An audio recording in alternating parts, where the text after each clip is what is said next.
Hello guys साथीहरु नमस्ते। आज पनि तपाईलाई म एउटा यस्तो केस आएछ हैन। तैले ल्यापटप डेलको ल्यापटप हो डेलको।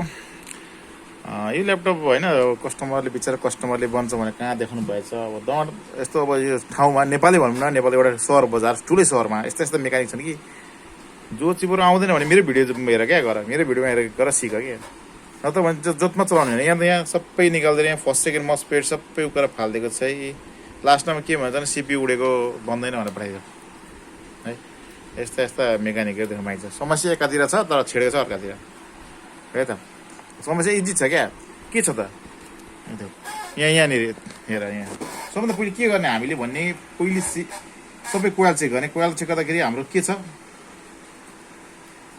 सबैमा राम्रो देखायो। इन्फिनिटी डायड बनाउन लाएर चाहिँ यहाँ रातो प्लगलाई यहाँ लाउने, ग्राउन्डमा कालोले यसरी चेक गर्छ सबै 3-5 हो कि 3-5 हो कि भनेको त प्र्याक्टिकल गरेपछि थाहा हुने कुरा हो होइन। 3-5 यो भनेको ऱ्याम सेक्सनको, यो कोर सेक्सनको, सिपियु सेक्सन, यो भनेको डिसी ब्याकवर्ड बेटीको होइन, बेटीको सिलार ओके।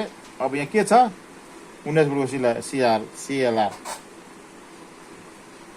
भनेपछि डिसी ब्याकवर्ड जाने छ। त्यहाँनिर के छ 0 सही ओके। यहाँ 0 छ नि, यहाँ फुल्ली सर्ट छ। 90 भोल्टमा 90 भोल्टमा सर्ट छ भने के हुन्छ, जहिले पनि 90 सर्ट छ भने भित्र सर्ट छ भने अगाडि के हुन्छ, यस फर्स्ट सेकेन्ड मसमा यो तातिन्छ। यो दिमाग हुनु पऱ्यो क्या, लोजिक यो हुनु इजी छ त। लोजिक फर्स्ट सेकेन्ड मसमा तातिन्छ। 19 भोल्टको लाइन दियो होला, यहाँ दिँदैन, यो त सुरुमा छामा तातियो। तातिपछि जे तातो तै निकाल्नु। अरे बाबा जे तातो तै निकाल्ने होइन क्या, अगाडि हेर्ने के सर्ट छ 90 भोल्टमा सर्ट छ भने 90 भोल्ट सबै कम्पोनेन्ट सर्ट देखाउँछ के सबै निकाल्दिने त। यति लोजिक लगाउन नसक्ने कस्तो कस्तो मेकानिक छ यार, अचम्म लाग्छ। चिप लेभल सिक्नु क्या, नसिक्ने पनि पर्दैन। मेरोमा त मेरो YouTube channel Max ID YouTube च्यानलमा गएर हेर्ने, प्रत्येक स्टेप मैले हालेको छु त्यहाँनिर। अझै हाल्दै पनि जाँदैछु म होइन। अब लाइक सपोर्ट चाहिँ गर्नु पऱ्यो, सेयर पनि सब्सक्राइब पनि गरिदिनु पऱ्यो, फुल वाच गरेर हेर्नु पऱ्यो। हेर्नु नि म इजी तरिका इजी वे देखाइदिन्छु ल। यो सिपियु उडेको भने बन्दैन। मैले अब 5000 लाग्छ भन्दै कस्टमरले हुन्छ बनाउनु रेडी भयो हेर्नु त। तर समस्या भनेको एउटा यो क्यापेसिटर यो फाल्दा हुन्छ, यी तात्छ हेर्नु। यहाँ अब म यहाँ 19 भोल्ट लाइन दिएर हेर्छु। अब किनभने उसले सिपियु उडो कसरी बनाउँछ, सिपियु उडेन भन्ने कुरा हामी यहाँ जस्तै बायसको 8 नम्बर पिन अहिले यसरी डायडमा लगाएर चेक गऱ्यौँ भने यहाँ मान देखाइरहेको छ, यति राम्रो इन्फिनिटी आइरहेको छ। सिपियु उडेको भन्नु मिल्छ। सिपियु उड्यो भने यदि यहाँनिर 0 आएको छ भने सिपियु उड्यो कि भन्ने हुन्छ। तर यहाँ 0 आयो भने सिपियु उड्यो भनेर चाहिँ त्यस्तो धेरै टेक्निसियनको इन्जिनियरहरूले पनि, पर्फेक्ट इन्जिनियरले पनि त्यसो भन्छ क्या। तर त्यो होइन। यहाँ पनि अस्ति मैले एउटा मेरो तपाईँ भिडियोमा गएर हेर्नु सक्नुहुन्छ, त्यहाँ मैले एउटा भिडियो हालेको छु। 22 को 8 नम्बर पिनमा सर्ट देखायो भने सिपियु उड्यो भनेर चाहिँ भन्ने कस्टमरले मतलब टेक्निसियनहरूले भनेको कुरा पनि मैले चाहिँ त्यहाँ टेस्ट गरेर चाहिँ यहाँबाट भोल्टेज इन्जेक्ट गरेर मैले सर्ट हटाएर मैले बोर्ड बनाइदिएको छु क्या। मतलब 22 को 8 नम्बर पिनमा पनि सर्ट हुँदाखेरि सिपियु उड्दैन भन्ने कुरा चाहिँ मैले एउटा भिडियो बनाएर युट्युबमा हालेको छु, त्यहाँ तपाईँ हेर्न सक्नुहुन्छ होइन। अब यहाँनिर भनेको हेर्दा यहाँ कति उकाइदिएको छ, फर्स्ट सेकेन्ड दुइटै मस्फेट, यहाँको क्यापेसिटर सबै भइदिएको छ। जति तात्छ सबै सर्ट सबै उकाइदिएको छ क्या। अब अन्त कता कता उकाएको छैन, यहाँ हेर्दैछु म। यस्ता मेकानिक छन् बक्तेहरू। अब हेर्नु अब के गर्ने त भन्दाखेरि अब इजी छ क्या। सर्टिङ केस त इजी हो त, सर्टिङ केस त गाह्रै छैन त होइन। सबै सिक्नु मेरो इन्स्टिट्युट छैन। म फ्लिटेटमा भन्छु मेक हुन त। अब हाम्रो गुरुहरूले पनि अब यसो नहाल्नु यसो गर्नु नगर्नु भन्दै इन्स्टिट्युटमा बोलाउँछन्। तर त्यो होइन, कम्तीमा कस्टमरको त क्षति हुँदैन यार। कति अब 60-70 हजार खर्च गरेर ल्यापटप किनेको हुन्छ, नयाँ मोडलको ल्यापटप छ, अनि लास्टमा चाहिँ यस्तो बन्दैन भनेर पठाइदिने। मैले 1.5 भोल्ट दिएको छु। 1.5 भोल्ट दिँदै त्यही यो तातो चाहिँ यहाँ त 19 भोल्ट दिँदा झन् के होला हालत है। यो सिलार हो यहाँ दिने त्यो एम्पियर खायो। यहाँ पौले नि यहाँनिर पौले आएको छ। अझै मैले बढाइदिएँ भने धुवा हो के र। समस्या एकातिर छ, छेड्छ अर्कातिर। अब मैले निकाल्दिनँ, यो फेरिदिने।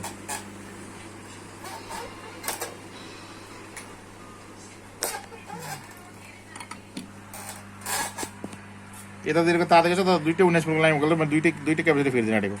किनभने क्यापेसिटरको काम के हो त्यसको बारेमा मैले भिडियो बनाएर हालेको छु। क्यापेसिटर च्याप्टर भनेर Max IT knowledge YouTube search गरेर हेर्नुहोस्।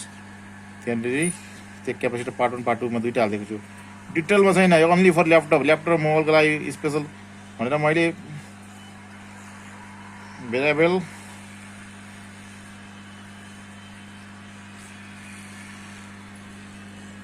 एसएमडी क्यापेसिटीको बारेमा त मैले भनेको छु, अरू कुनै पनि अरू क्यापेसिटीको मैले पढाएको छैन त्यहाँनिर।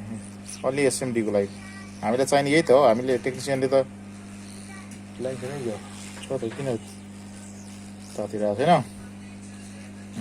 मैले दुइटै निकाल्छु, दुइटै निकालेँ। अब मैले अब हेर्नु सर्ट भागै भएन यहाँ सिलारमा हेरौँ गयो यति राम्रो इन्फिनिट आयो।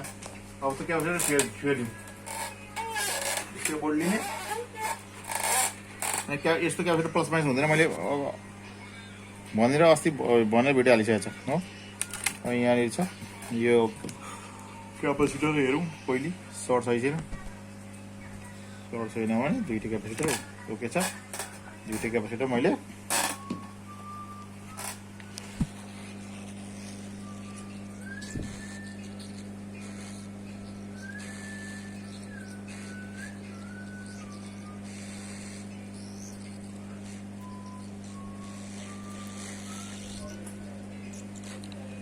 दुइटै क्यापेसिटर मैले निकालेँ। यहाँनिर यसमा प्लस माइनस हुँदैन, जताबाट लाए पनि फरक पर्दैन है त।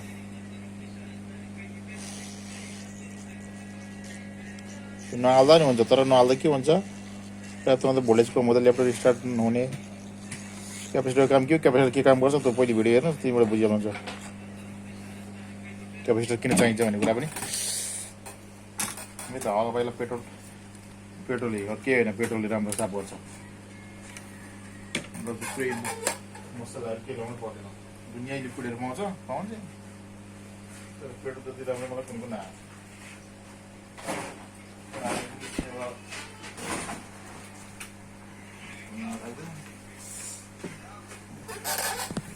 टक्क साफ गर्दैन दामी तरिकाले।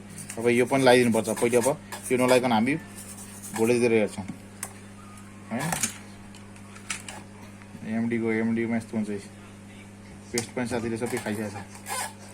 पछि लगाउनु भयो अहिले म चेकको लागि यो त लाउनै पर्छ। हिटसिङ नलाइकन चेक गरेर भने के हुन्छ सिपियु हानिदिन सक्छ।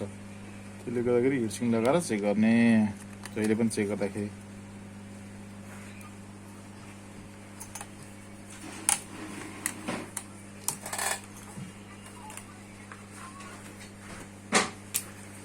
हालेको छैन। अब यहाँले डाइरेक्ट इम्पेक्ट त खाँदैन, किनभने फसिङ मसुर निकाल्दै त कहाँबाट खानु होइन। अब बढाउँदै गयो खाँदैन, जिरो देखाइरहेको छ किनभने फसिङ मसुर खाइदिएको छ त निकाल्दै। अब मैले यहाँनिर भोल्ट इन्जेक्ट गरेँ होइन।